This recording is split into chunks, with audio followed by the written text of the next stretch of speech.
இப்ப நம்ம இருக்கிற பகுதி வந்து திருச்சி தெப்பக்குளம். இப்ப காவிரி நதிநீர் பிரச்சனையில நிரந்தர தீர்வு காண வலியுறுத்தியும் கர்நாடகத்தில் தமிழர்களுக்கு எதிராக நடைபெறும் வன்முறை போராட்டத்திற்கு கண்டனம் தெரிவித்தும் தமிழகம் தழுவிய கடையடைப்பு போராட்டம் இப்ப தற்போது நடைபெற்று வருகிறது.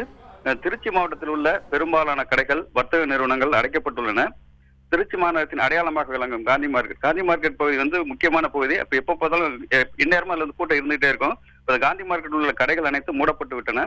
திருச்சி மாவட்டத்தில் சுமார் 1,00,000 கடைகள் உள்ளது. அந்த 1,00,000 கடைகளும் அதுல வந்து 90% கடைகள் அடைக்கப்பட்டுள்ளன. இந்த கடையடைப்புனால சுமார் 1 கோடி ரூபாய் அளவிற்கு வர்த்தகம் பாதிக்கப்பட்டுள்ளதாக வணிகர்கள் தெரிவித்துள்ளனர். பள்ளிக்கூடத்தை பொறுத்த வரைக்கும் அரசு பள்ளிகள் மற்றும் அரசு உதவி பெறும் பள்ளிகள் அனைத்தும் செயல்பட்டு வருகிறது, வழக்கம் போல் செயல்பட்டு வருகிறது. ஒரு சில தனியார் பள்ளிகள் தவிர மற்ற பள்ளிகளுக்கு வந்து விடுமுறை விடப்பட்டுள்ளது.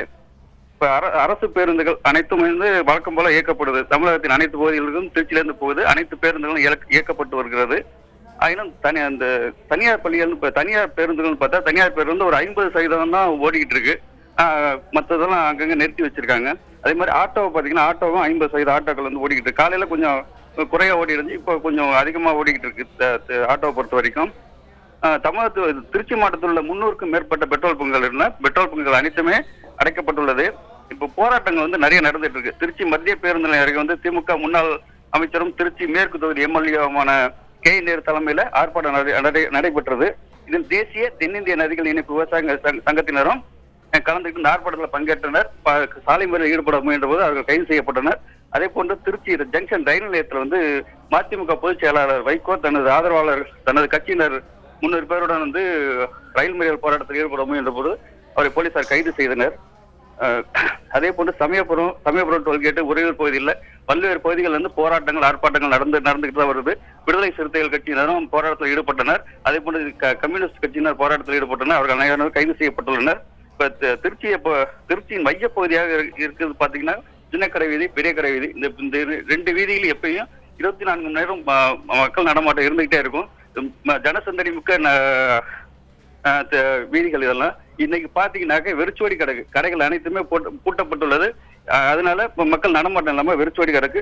இப்ப இந்த திருச்சி மாவட்டத்தை பொறுத்த வரைக்கும் வந்து ஒரு 90% வெற்றின்னு சொல்லலாம். ரஞ்சித், கலைவந்தன், அசம்பாவிதங்கள் ஏதாவது நிகழ்ந்தா முன்னெச்சரிக்கை நடவடிக்கைகளை போலீசார் ஈடுபட்டிருக்காங்களா? போராட்டம் நடந்துட்டு இருக்கு. சில தள்ளுமுள்கள் அந்த மாதிரி தான் இருக்கு.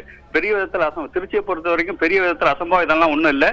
ஆனாலும் அங்க எல்லா இடத்துலயும் வந்து இப்ப மத்திய பேருந்து நிலையம், ரயில்வே ஜங்ஷன் எல்லா இடத்துலயும் நூற்றுக்கணக்கான போலீசார் வந்து பாதுகாப்பு பணியில ஈடுபட்டு வராங்க.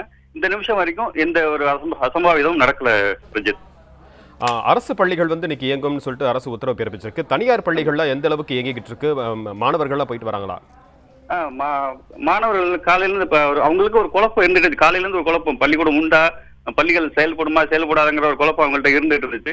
ஆனா அதுக்கப்புறம் 9 மணிக்கு மேல அவங்க வந்து பழக்கமா பள்ளிக்கூடத்துக்கு போனாங்க. 50% பள்ளிகள் வந்து தனியார் பள்ளிகள் வந்து பூட்டிட்டாங்க. சரி, 50% வந்து செயல்பட்டு வந்தது. ரஞ்சித், கலைவந்தன், அண்ணா தொழிற்சங்கத்தை தவிர்த்த மற்ற 11 தொழிற்சங்க ஆட்டோ ஓட்டுநர்கள் வந்து இந்த வேலைநிறுத்தத்தில் இந்த முழு அடைப்பு போராட்டத்தில் ஆதரவு தெரிவிச்சிருக்காங்க. ஆட்டோ போக்குவரத்து, கால் டாக்ஸி போக்குவரத்துல எப்படி இருக்காங்க? அதான் ஆட்டோ பொறுத்த வரைக்கும் ஒரு 50% ஆட்டோக்கள் வந்து ஓடிக்கிட்டு தான் இருக்கு. 11 அமைப்புகள் சொல்லியிருந்தா கூட ஆட்டோக்கள் வந்து ஓடிக்கிட்டு தான் இருக்கு.